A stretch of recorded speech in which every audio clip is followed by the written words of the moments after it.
Hey everybody, the WoW Collector here. We're continuing our Cataclysm raids. Bastion of Twilight, a great place for farming. I've kind of already reviewed it a little bit, but just you can get so many drops from this front room especially. So much cloth and a lot of greens. A couple purples as well. Right now we're at 38.46%, our second run through Bastion of Twilight. A lot of people call it BOT as an acronym, but it's just a good place to farm. Also, if you have the Cataclysm potions that give better drops, you can have more greens to disenchant them. We're going to make our way through this raid.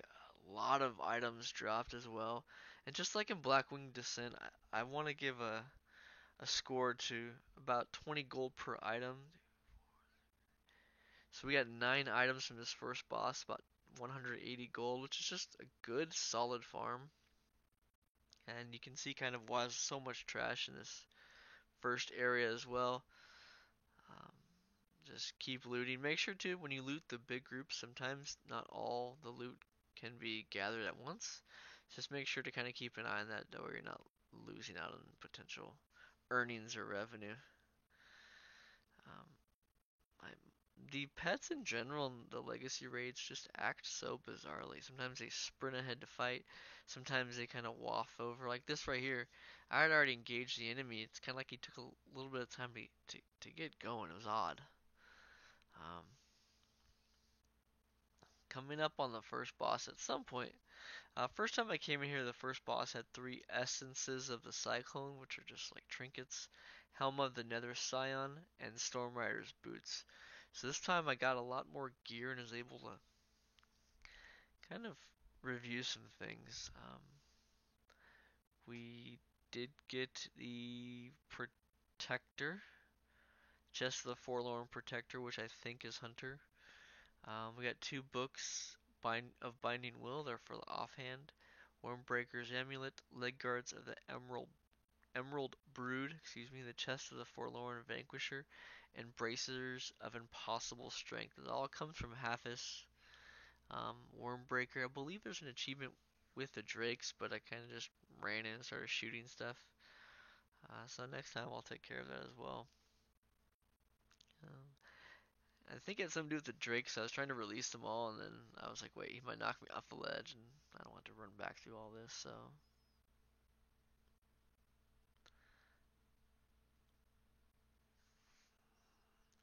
right now he's got a pretty decent amount of health right now.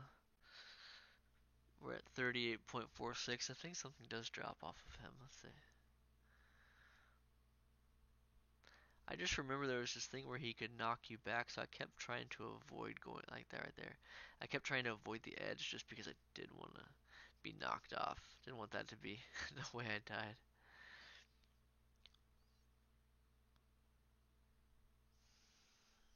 So wrapping this up here. As I said I didn't get it, but then I said that I did at this point.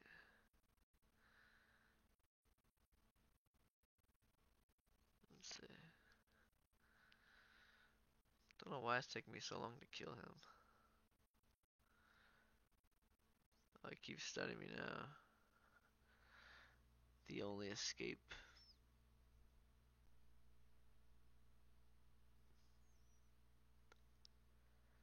Got 38.46 items right now. Don't know why it's taking so long to loot this. We're at 44.23. Heading to Thoralion and Valiona. They'll be after this group up here. So we did get Daybreaker, the helmet, Thoralion's mirror, Fang of Twilight, which is a one-handed sword, the Wasteguard of Hatred, Thoralion's mirror, and the Vial of Stolen Memories. This part's always weird. The fire guy hits, he's supposed to knock you off these stairs, but with, yeah, I don't know, he just kind of doesn't. There's a lot of trash in this room as well. It's nice, lots of loot you can have. Decent volatiles here, fire, and they sell for a solid amount on my server. Yeah, volatile fire and the water especially. So what's odd about this little area right here is to the left where the entrance or the exit is the next room. Cho'Gall's actually bugged out here, and all his Twilight Ascendants are kind of kneeling at his feet there. It's kind of an interesting little perspective, if you will. Chelly's Staff of Dark Mending, not worth that much. That looked cool, but it wasn't worth. Transmog selling is just such an odd concept to me because I generally don't know definitive rules for it. So this area right here should not be here. Maybe these guys on the left should, but all the other enemies that don't drop any loot shouldn't be there as well.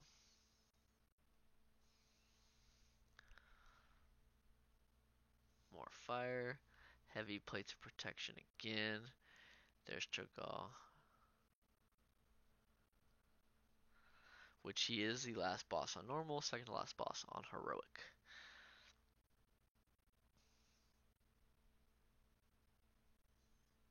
Actually was able to damage him, but he obviously didn't move. And then he just resummoned the entire room again. I was like, I need to get out of here. This is not gonna work out how I planned. So all this to get to the first boss.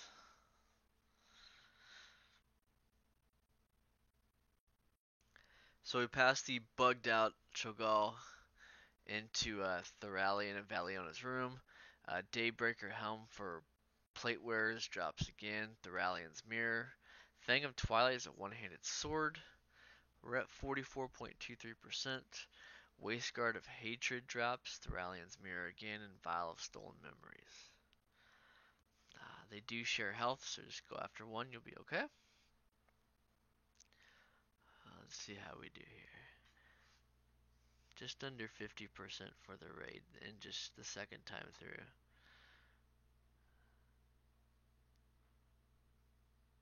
Apart from lagging, didn't get anything we didn't have before. So now we kind of wrap things up. It's just a quick hallway. Then we're in the Ascendant Council. Then one more hallway in Cho'Gall. Up to the Thoralion and Valiona, that's where most of the raid lies. Actually, it's kind of odd. But we'll make our way through this trash. Just more stuff to loot. We like to loot, it's fun. Ascendant Council drop 6 items. The Hydra Lance gloves. Crushing Weights, a trinket. Scepter of Ice is an offhand weapon. Terrastria's leg guards for plate wearers. Scepter of Ice for offhand again. And Glittering Epidermis, which is a back. A lot of volatiles here from these drops as well. So again, a great place to farm to make money.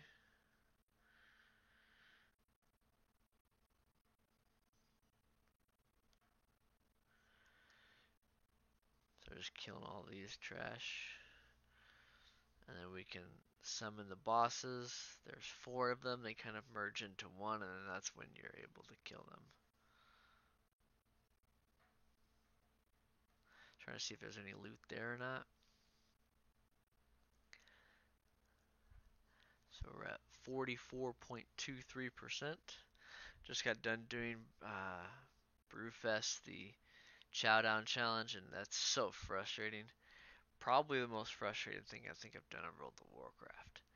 There's no queue. There's just I missed 12 turns in a row from people just jumping ahead, just stealing turns. It's just such a bad experience. They should have had queues like in Trial of Style, or just more tables. That way you can get in and not have people just run up and snag spots. I also don't understand the game.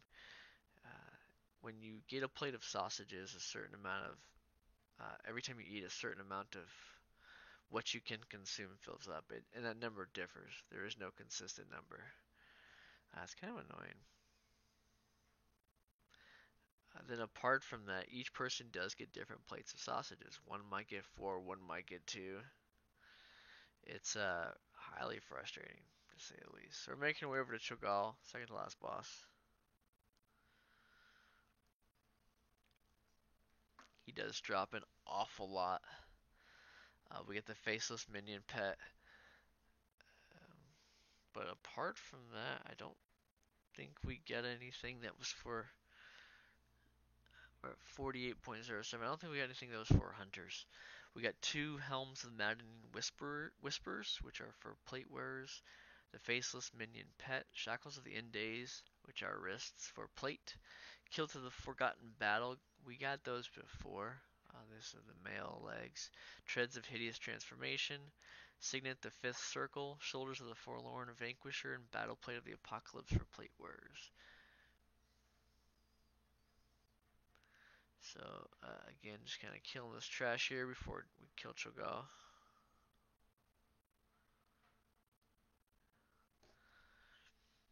And those little guys in the background, they're always kind of annoying because they're just spread out enough where your AoE can't kill them all.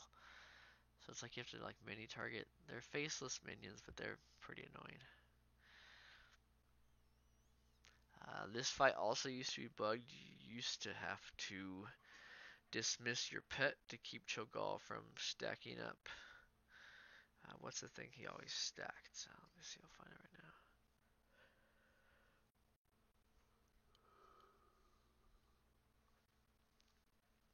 now. We'll see in a minute. Someone he used to be able to convert you, but it's okay. We'll knock him out.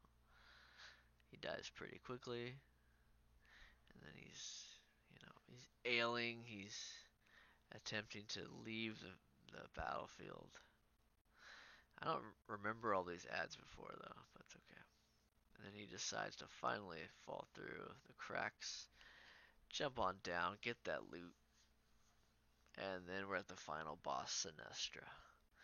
She dropped Twilight Scale leggings for male wearers, Ward Torn Crushers for plate feet, Bindings of Bleak Betrayal, which are wrists for pallet or plate, Bracers of the Dark Mother for cloth, and Twilight Scale leggings again. So we got one item from the next boss.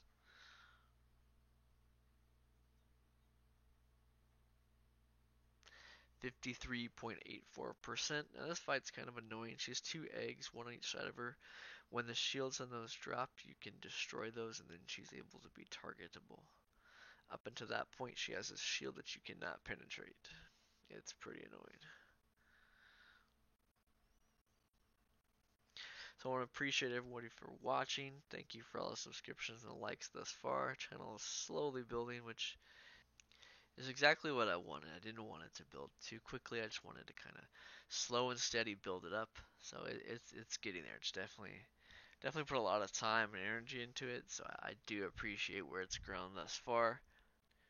And we'll have 4 videos to upload at least by tomorrow. So hopefully get 8 or 9. It's just YouTube's changed a lot where it feels like videos take a lot longer to upload now, and I don't know why that is.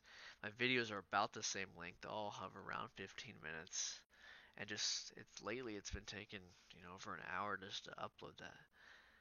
I don't get it. I've done speed checks, I've done everything, so it's a little annoying, but hey, the egg's still not targetable. It has the little barrier around it.